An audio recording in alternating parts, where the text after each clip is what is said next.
ፈርስት ሃፍ 0-0 ኤምባፔ ፔናልቲ ሳተ ነው የሚለው ያስታውቅ ነበር ልበል ማን ሞሮኮ ከባድ ቡድናት ብሬክዳውን ለማድረግ አንድ ካገቡባቸው ነው ሊደግሙባቸው የሚችሉት እንጂ ይሄ ጨዋታ 0-0 120 ደቂቃ ራሱ ልታዩት ይችላል። ማን ፈረንሳይ ማን ነው እቺ የሞሮኮ ሎ ብሎክን አንድ ድል ብቻ ቡዋዲን ነጥቆት ዱዌ በእናት ወይ ሲጀመር ቦኖ ራሱ እኮ በቀላሉ አይለቅልህም ነው ማለት የሚገርም በረኛ ማን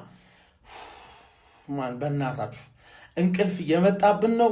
ታክቲካል ባትኑ ብላም ተመሽቶናል ምናምን ለጨዋታው ድምቀት ሲባል ፈረንሳይ አንድ ጎል ታግባ በቃ ምንም ማድረግ አይቻልም። ምክንያቱም ልታስተኙ ነው እንዴ እናንተ ካገባችሁ ደግሞ ከዚህም የባሰ ነው የምትወግሙት በእርግጠኝነት ማለት ነው። ኧረ ይደብራል በቃ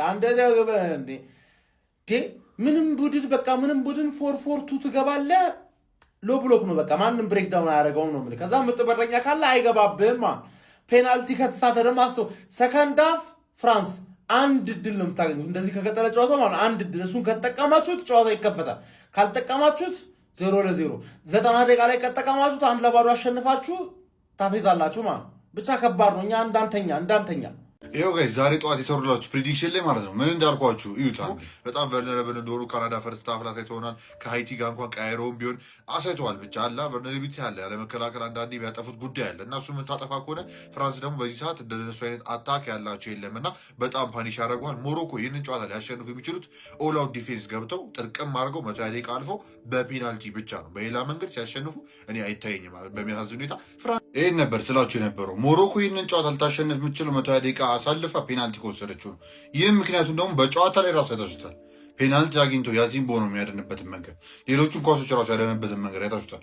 ይህ በረኛ ነው ዛሬ ዲፈረንስ ሜከር ሊሆን የሚችለው ለሞሮኮ ብዬ ማስበው። ምክንያቱም ሞሮኮ ባለፈው እንደነገርኳችሁ ቨልነረብል ናቸው፣ ክፍት ናቸው። አንዳንዴ የሚያጠፉት ስህተት በጣም አለ እና ፍራንሶቹ ተጠቅሞት ነበር።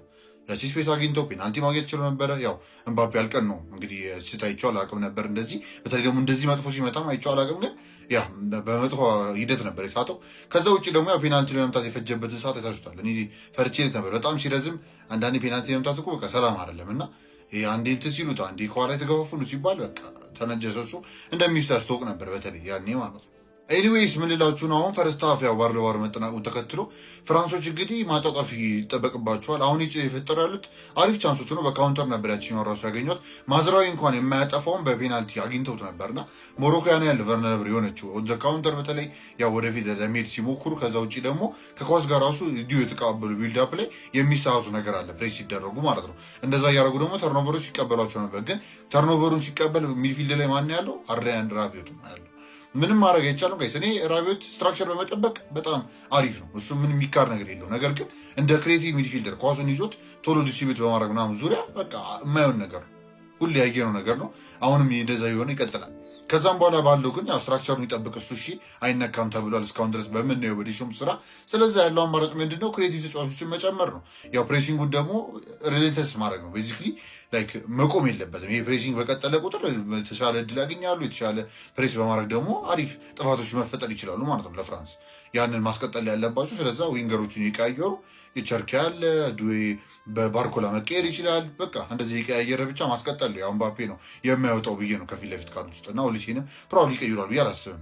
ላይክ ቤስት ቻንስ ክሬተራቸው እንደሆኑ ማለት ነው። እና ያ ሞሮኮ ደግሞ ያለው ምላሽ ከባድ ነው። ውሃቢ ኢስማኤል ሳይባሪ የለውም። እነ ራሂሚ ያሉ ቤንች ላይ ምናልባት እነሱ እድል መስጠት ነው ያለው አማራጭ እቺ ፕሬሲንጓን ለመቀጠል ዲፌንሲቭ በጣም ሶሊድ ለመሆን እና ምናልባት ሚድፊልደር ቢጨምርም እያልኩ ነው እያሰብኩበት ጨዋታውን እያዩት ምናልባት ሚድፊልደር ጨምሮ ትንሽ ቢያስጨንቃቸው ጥሩ ነው ባይ ነኝ። አለዚያ ደግሞ ፍራንሶች ያው ፕሬሲንጋቸውን በቀጠሉ ቁጥር እንግዲህ ጥፋቱ ይጨመረ ይመጣል። የሆነ ሰዓት ደግሞ ፓኒሽ ያደርጋቸዋል ብዬ ስለማስብ ማለት ነው። ያ ፈርስት ሃፉ እንግዲህ ይመስላል ማለት ነው። ፕላስቱ መጫ እንዳይደርሳ ፉል ታይም ሪአክሽንም እንዳያመልጣችሁ። አዲስ ከሆናችሁ ሀሳባችሁ ኮታ ያስቀምጣችሁ፣ ኮፒ ሊንክ ይደረግ። እናንተ ሀሳባችሁ ኮሜንት ላይ ማስቀመጥ እንዳይረሳ እስከዚህ ድረስ ባለው ዙሪያ ማለት ነው። እና ደግሞ አርፍዳችሁ ከመጣችሁ ደግሞ ስኮሩ ስለተጠናቀቀ ያልነው ሆነ ወይ የሚለውንም ታሳውቁ ደስ ይለኛል። ቀጣይ እስክንገናኝ ድረስ ይመቻችሁ። በነገራችን ላይ እስከዛሬ በጣም ብዙ የአፍሪካ ቡድኖችን አይተናል። ግን እንደዚህ በረኛ ጥራት ያለው በረኛ የያዘ አንድ የአፍሪካ ቡድን አይተን እናውቃለን? እኔ አይመስለኝም። ኦፕታ ዛሬ አንድ ቁጥር ካስመለከተን እሱም እኔ እንደዚህ አይነት ቁጥራዊ መረጃ መመዝገብ ከጀመርኩኝ አንስቶ የዚህን በረኛ ያህል ፔናልቲ ሴቭ ያደረገ የለም በዚህ መድረክ ላይ የሚል አዲስ ቁጥር አወጣ። የመጀመሪያው በረኛ ሆኗል። ጀማው እጅግ በጣም ብዙ ፔናልቲዎችን ነው ሴቭ ማድረግ የቻለው። ምን አይነት ጥራት ያለው ወርልድ ክላስ የሆነ በረኛ እንዳይሆነ በዚህ ተረዱ። ወደ ፔናልቲ ደግሞ ከሄዱ ምን ሊፈጠር እንደሚችል መቼስ ግልጽ ነው። ለማንኛውም ያሲን ቦኖ ትልቅ ሪከርድ ማስመዝገብ ችሏል። እያንዳንዱን ጨዋታ ላይ ጌሙን ማኔጅ የሚያደርገው ሰው እየሆነ እየመጣ ነው ጀማው። ብቻ ግን ይሄ በረኛ እናሞግሰው እናወድሰው ጀማው። ድንቅ በረኛ ነው፣ ድንቅ በረኛ ነው። ማን ያሲን ቦኖ ይለያል።